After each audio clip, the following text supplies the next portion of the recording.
नमस्ते मित्रों, आज हम जानेंगे अपनी मृत्यु डरावनी लगती है, बाकी पशुओं की मौत का उत्सव मनाते हैं मनुष्य।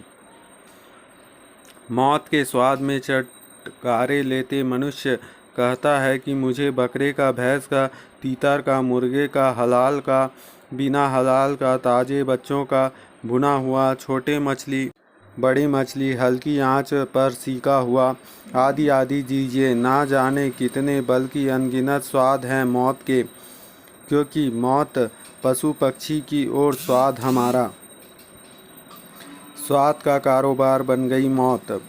मुर्गी पालन, मछली पालन, बकरी पालन, पोल्ट्री फार्म्स, नाम पालन और मकसद हत्या, स्लॉटर हाउस तक खोल दिया गया, वो भी ऑफिशियल। गली गली में खुले नॉनवेज रेस्टोरेंट।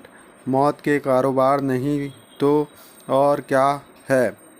Question mark. मौत से प्यार और उसका कारोबार इसलिए क्योंकि मौत हमारी नहीं है। जो हमारी तरह बोल नहीं सकते, अभिव्यक्त नहीं कर सकते, अपनी सुरक्षा स्वयं करने में समर्थ नहीं हैं, उनकी असहायता को हमने अपना बल कैसे मान लिया?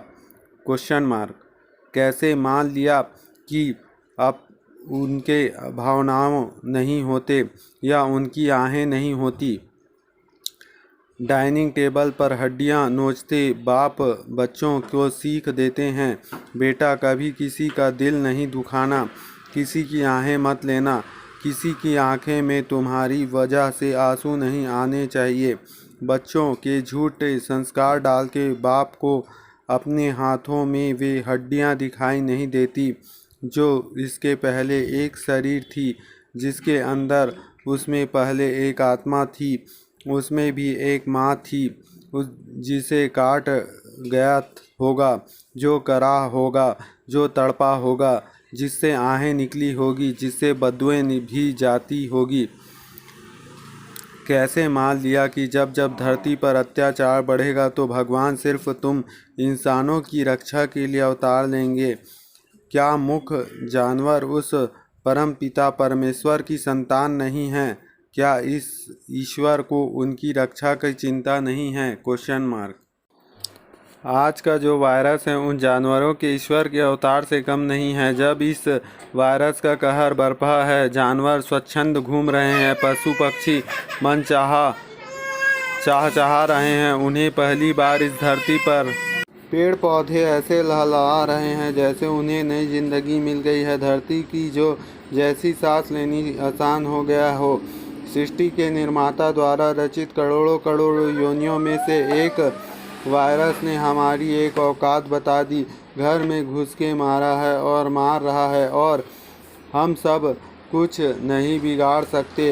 अब घंटियां बजा रहे हैं, इबादत कर रहे हैं, प्रेयर कर रहे हैं और भीख मांग रहे हैं जिससे कि हम बच जाएं, लेकिन धर्म की आड़ में उस परमपिता के नाम पर अपने स्वाद के लिए कभी ईद पर बकरी काटते हैं, कभी क्रिसमस पर पशुओं की हत्या करते, कभी दुर्गा माँ व भैरव बाबा के सामने बकरे की बलि चढ़ा देते हैं। कहीं तुम अपने स्वाद के लिए मछली का भोग लगाते हो।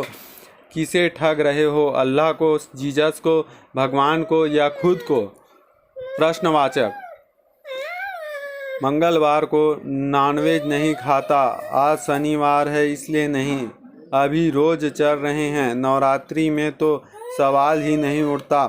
झूठ पर झूठ, फिर कुतर्क सुनो।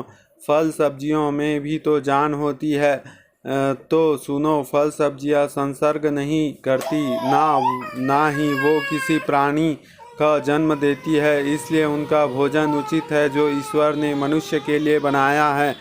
ईश्वर ने बुद्धि सिर्फ तुम्हें दी ताकि तमाम योनियों में भटकते के बाद मानव योनि को तुम जन्म मृत्यु के चक्कर से निकालने का रास्ता ढूंढ सको, लेकिन तुमने आज वायरस के रूप में मौत हमारे सामने खड़ी है। तुम्हें कहते हो कि हम जो प्रकृति को देंगे वही प्रकृति हमें लौटाएगी। मौत दी है प्रकृति को तो मौत ही लौटा रही है। पढ़ो, आलिंगन करो मत करो, आलिंगन करो मौत को।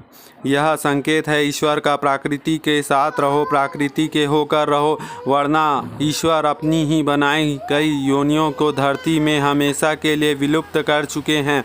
उन्हें एक क्षण भी नहीं लगेगा। ईश्वर के बनाए हुए वेद के सिद्धांतों पर चलो, अन्यथा इससे भी भयंकर सजा के लिए तैयार रहना। ईश्वर सर्वसामर्थ है, प्राण दे सकता है तो ले भी सकता है, इसलिए उनकी शरण जाओ और उनके अनुसार चलो। यही आखिरी उपाय है। जय श्री राम।